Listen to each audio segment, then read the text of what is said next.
वागर्थाविव संपृक्तौ वागर्थ प्रतिपत्तये जगतः पितरौ वंदे पार्वती परमेश्वरौ। नमो नमः। आज की इस संस्कृत धारा का जो चर्चा सत्र है उसमें हमारे सामने उपस्थित हैं MS oriental institute of Baroda की निदेशिका डॉक्टर श्वेता प्रजापति मैडम, आपका इस संस्कृत धारा के चर्चा सत्र में बहुत बहुत स्वागत है, वंदन अभिनंदन है। हमारा महत सौभाग्य है कि आप जैसी विदुषी जिन्होंने साहित्य क्षेत्र में अपनी भूमिका निभाते हुए वहीं आपका जितना साहित्य क्षेत्र में अधिकार है उतना ही महोदया का आंग्ल भाषा पर भी अधिकार है, और क्योंकि मैडम गुर्जर प्रांत से हैं तो गुजराती भाषा पर भी मैडम का उतना ही अधिकार है। ये हमारे लिए परम सौभाग्य का विषय है कि ऐसे महान जो विदुषी हैं, महान वक्ता हैं और बहुत सुंदर, बहुत कई वर्षों से जो बड़ौदा इंस्टीट्यूट है उसमें मैडम कार्य कर रही हैं 1996 से। तो मैडम से निश्चित रूप से हमको बहुत कुछ इस आज के चर्चा सत्र के दौरान सीखने को मिलेगा, सुनने को मिलेगा। महोदया, प्रथम प्रश्न आपसे यही है मेरा कि क्योंकि पांडुलिपि के क्षेत्र में भी आपका बहुत अच्छा परिश्रम रहा है, आपने वस्तुतः 15 से अधिक पुस्तकों का आपका प्रकाशन है, संपादन इत्यादि कार्य आपने किया है। शोध पत्र भी मैडम ने 65 से 70 शोध पत्र भी मैडम के प्रकाशित हुए हैं। इन सब के माध्यम से पांडुलिपि के क्षेत्र में जो आप निरंतर कार्य कर रही हैं, और यहाँ भी वस्तुतः श्री सोमनाथ संस्कृत विश्वविद्यालय में जो आपका आगमन हुआ है उसका मुख्य कारण भी पांडुलिपि प्रशिक्षण कार्यशाला प्राच्य विद्या शिक्षण एवं प्रशिक्षण केंद्र द्वारा जो आयोजित की गई है, उसी के माध्यम से हमको ये सौभाग्य प्राप्त हुआ है कि आज आप हमारे इस चर्चा सत्र में उपस्थित हैं। तो महोदया, पहला प्रश्न मेरा पांडुलिपि से संबंधित ही है कि अगर हम सभी छात्र या मेरे जैसे जो नूतन अध्यापक हैं, अगर पांडुलिपि में वे छात्र अपना प्रवेश चाहते हैं तो प्रवेश हेतु अपना बेसिक किस तरह से वे तैयार करें, इस पर आप थोड़ा सा हमको प्रकाशित कीजिएगा। जी, पांडुलिपि के क्षेत्र में यदि कोई शोधार्थी या कोई नूतन अध्यापक कार्य करना चाहते हैं तो वो अवश्य इस क्षेत्र में पदार्पण कर सकते हैं। और इसके लिए चाहिए कि वो ऐसी जो संस्था है, जैसे प्राच्य विद्या मंदिर ओरिएंटल इंस्टीट्यूट बड़ौदा का है, या जैसे भांडारकर ओरिएंटल इंस्टीट्यूट पुणे में है, और ऐसी अनेक संस्थाएं पूरे भारत में जो है जी, उसका जो है उसका विजिट करना चाहिए। और उनके पास जो भी मैन्युस्क्रिप्ट्स है, जो भी पांडुलिपियाँ है, उसका जो कैटलॉग्स है उसको रिफ़र करना चाहिए, और उसको पढ़ के उसमें से जो अप्रकाशित है या आपके रुचि के अनुसार जो पांडुलिपि जो कृति आपको मिलती है तो उसको ढूंढकर उस पर कार्य करना चाहिए। और इसमें कार्य करने के लिए आपका जैसे भाषा शुद्धि है, व्याकरण है और भाषा का ज्ञान है और विषय का ज्ञान है, वो बहुत आवश्यक है जी। ये अगर है तो आगे आपके लिए मार्ग बहुत प्रशस्त है कि इसमें आप कार्य कर सकते हैं। तो ऐसी संस्थाओं का विजिट किया जाए, आपकी लाइब्रेरी में भी इसके कैटलॉग्स जो है उसको उपलब्ध कराया जाए, तो विद्यार्थी जो है वो इसमें से जो उनके विषय की, उनके रुचि की जो मैन्युस्क्रिप्ट है उसको चयन करके फिर उसमें उस पर काम कर सकते हैं। जी मैम, यहाँ जैसा कि आपको ज्ञात ही है, श्री सोमनाथ संस्कृत विश्वविद्यालय ने भी विगत वर्ष ही प्राच्य विद्या शिक्षण एवं प्रशिक्षण केंद्र का आरंभ किया है, और गत वर्ष से ही निरंतर यहाँ इसको लेकर के भिन्न भिन्न प्रकार के आयोजन, आयाम, यहाँ कार्यक्रम इत्यादि के माध्यम से, विद्वानों के व्याख्यान के माध्यम से किए जा रहे हैं। लेकिन क्योंकि आपका कई वर्षों का अनुभव है और कई वर्षों से आप इस क्षेत्र में कार्य कर रही हैं, सर्वप्रथम तो मैं आपसे ये निवेदन करना चाहूँगी, क्योंकि कोई भी अगर संस्था में किसी भी केंद्र का अगर हम उद्घाटन करते हैं, कोई भी नूतन कार्य अगर हम करते हैं, तो उसके पीछे निश्चित रूप से बहुत सारे उद्देश्य होते हैं। उनमें से पहला उद्देश्य तो यही होता है कि जिस भावना से हमने इस केंद्र को उद्घाटित किया है वह भावना साकारमय हो। तो ये जो प्राच्य विद्या शिक्षण एवं प्रशिक्षण केंद्र है, इस केंद्र के लिए, इसकी उन्नति के लिए हम किस तरह से किन किन आयामों का प्रयोग करते हुए इसको नित ऊंचाइयों तक ले जा सकते हैं, कृपया इस विषय में भी थोड़ा सा मार्गदर्शन दीजिएगा ताकि हमारा ये केंद्र खूब संवर्धित हो। कृपया इस विषय में थोड़ा सर्वप्रथम तो ये जो यहाँ प्राच्य विद्या प्रशिक्षण केंद्र का जो प्रारंभ हुआ है उसके लिए मैं इस सोमनाथ संस्कृत यूनिवर्सिटी के जो वाइस चांसलर है और इस केंद्र के जो निदेशक है प्रोफेसर ललित पटेल जी, दोनों को बहुत अभिनंदन देती हूँ। और यह कार्य यहाँ जो प्रारंभ हुआ ये बहुत अच्छी बात है, क्योंकि अभी इस क्षेत्र में रिसर्च के बहुत स्कोप है। इसलिए यहाँ जो भी विद्यार्थी है, जो शोधार्थी है, उसको इस क्षेत्र में आगे बढ़ना चाहिए। और उसके लिए यह जो क्षेत्र, यह जो केंद्र खुला है, ये बहुत ही सराहनीय और प्रशंसनीय कार्य है। और इसमें किस तरह से कार्य करना चाहिए, इसको कैसे संवर्धन करना चाहिए इस केंद्र का, इस दिशा में ये कहना चाहूँगी मैं, क्योंकि यहाँ विद्यार्थी है, शोधार्थी है, काफ़ी अच्छी संख्या में है जी। तो उनको कैसे हम प्रशिक्षित करें, यह बहुत ज़रूरी है। क्योंकि देखिए, केंद्र, इसके जो ज्ञान के भंडार, मतलब कि पांडुलिपि की जो लाइब्रेरीज है वो पूरे भारत में बहुत है, लेकिन उसके इस क्षेत्र में प्रशिक्षण होना यह बहुत ज़रूरी है। और इसके लिए ये जो केंद्र यहाँ खुला है ये बहुत ही मुझे लगता है बहुत एडवांस लेवल का यह कार्य यहाँ हो रहा है जी। इसलिए यहाँ जो है विभिन्न ऐसे कोर्सेज डेवलप किए जाए, जैसे सर्टिफिकेट कोर्स है, डिप्लोमा है, और बाद में इसमें बीए और एमए यानी शास्त्री और आचार्य भी यहाँ आप कर सकते हैं, क्योंकि और अन्य यूनिवर्सिटीज़ में भी इस तरह के प्रोग्राम्स है। तो ये धीरे धीरे इसको भी यहाँ शास्त्री और आचार्य तक के कोर्सेज भी आप डेवलप कर सकते हैं। और विभिन्न वर्कशॉप और सेमिनार्स के थ्रू भी आप जो विद्वानों ने इस दिशा में कार्य किया है उनको आमंत्रित करके उनके द्वारा भी आप मार्गदर्शन प्राप्त कर सकते हैं। विद्यार्थियों को इस दिशा में तैयार करना, इसके लिए उनको विविध लिपि का ज्ञान होना आवश्यक है। तो जो लिपि के जानकार है उनको भी आमंत्रित करना और बच्चों को लिपि सिखाना।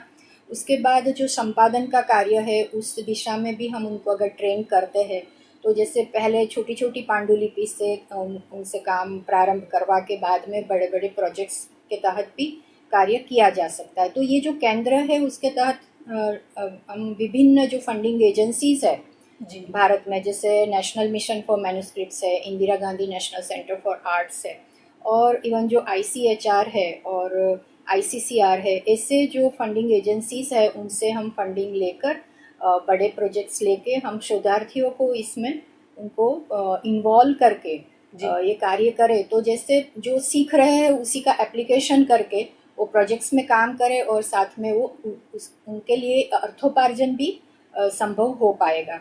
अर्थोपार्जन संभव होगा तो ज़्यादा विद्यार्थी, ज़्यादा शोधार्थी इसमें आकर्षित होंगे। उनको लगेगा कि हम जो विद्या सीख रहे हैं वो हमें सफलता की ओर ले जा सकती है जी। तो इस तरह से विविध फंडिंग एजेंसीज को इन्वॉल्व करके आप, हमारी जैसी संस्थाएं हैं जो प्राच्य विद्या मंदिर है, ओरिएंटल इंस्टीट्यूट बड़ौदा की है, भांडारकर ओरिएंटल इंस्टीट्यूट है, या मद्रास में जो अड्यार है, तो इस तरह की संस्थाओं के साथ भी आप MOU करके वहाँ से कैसे आप जो जरूरी है ऐसी पांडुलिपि एकत्रित करके फिर उस पर आप कार्य कर सकते हैं। तो MOU के तहत भी वहाँ पर जो एक्सपर्टाइज है जी, उस क्षेत्र में जिन लोगों की एक्सपर्टाइज है उनका भी आप साथ सहकार लेकर और ये उनका मार्गदर्शन लेकर फिर आगे आप बढ़ सकते हैं। जी मैडम, अगला प्रश्न मेरा यही था कि अगर विद्यार्थी पांडुलिपि का शिक्षण करता है तो, क्योंकि हम सभी इस बात से परिचित हैं, आप मेरे से ज़्यादा इस विषय में अनुभव भी रखती हैं, कि विद्यार्थी की सबसे पहली डिमांड यही होती है कि अगर हम कोई भी चीज़ सीख रहे हैं, क्योंकि पुरुषार्थ चतुष्टय में भी धर्म अर्थ की बात की गई है कि धर्म के बाद में अर्थ होना आवश्यक है, और ये हम जानते भी हैं कि सर्वे गुणाः कांचनम आश्रयन्ति। तो इसलिए विद्यार्थी का इस पांडुलिपि के शिक्षण हेतु रुचि पैदा अगर वह करता है, क्योंकि आप जैसे विद्वानों से, विदुषियों से निश्चित रूप से विद्यार्थी प्रभावित होते हैं। अभी भी जो पांडुलिपि का प्रशिक्षण चल रहा है, जिसमें आपका भी व्याख्यान रहा, तो छात्र आपस में चर्चा कर रहे थे कि मैम हम सीख तो रहे हैं, लेकिन केवल अगर हम इसी में अपना लक्ष्य बनाना चाहें तो किस तरह से हम रोजगार प्राप्त कर सकते हैं। तो थोड़ा सा उस विषय में भी आप छात्रों को बताइए कि पांडुलिपि वे निश्चित रूप से सीखें और इस भाव से सीखें कि रोजगार के अवसर इसमें हैं। ऐसा नहीं है कि पांडुलिपि सीखने के बाद में उनको रोजगार नहीं मिलेगा। तो इस विषय में थोड़ा सा आप आश्वस्त उनको करने की कोशिश कीजिए। देखिए, रोजगार तो आपको अवश्य मिलेगा, क्योंकि केवल भारत में नहीं किंतु विदेश में भी जो स्कॉलर्स है वो हमारे पांडुलिपि पर कार्य कर रहे हैं और करना चाहते हैं। तो उनके पास बहुत बड़े बड़े प्रोजेक्ट्स होते हैं, वो मिलियंस में, उनको यूरोज में और डॉलर्स में उनको फंडिंग मिलती है। तो वो चाहते हैं वो इंडिया से ही जो ऐसे बच्चों को हायर करते हैं और वो प्रोजेक्ट में वो लोग यहाँ से बैठ के ऑनलाइन माध्यम से भी वो इसमें अर्थोपार्जन कर सकते हैं। जी। बहुत सुंदर आपने ये इस विषय में विद्यार्थियों को बताया। और कल की चर्चा के दौरान आपने एक बात और कोड की थी, मैं चाहूँगी उसको भी आप इसमें ऐड करें। जैसा कि संस्कृत में वैदुष्य होना विद्वत्ता छात्र की है, ये तो बहुत अच्छी बात है, लेकिन अगर विदेश में वे कार्य करना चाहते हैं तो इसके लिए आंग्ल भाषा को आपने ऐड किया था। तो थोड़ा सा मैं चाहूँगी आपके माध्यम से छात्रों को ये उत्साह मिले कि जितने उत्साह से वे संस्कृत शिक्षण कर रहे हैं या पांडुलिपि शिक्षण कर रहे हैं, तो क्योंकि विदेश में अगर वो कार्य करना चाहते हैं या विदेशी छात्रों के साथ कार्य करना चाहते हैं तो उसके लिए आंग्ल भाषा कितनी आवश्यक है।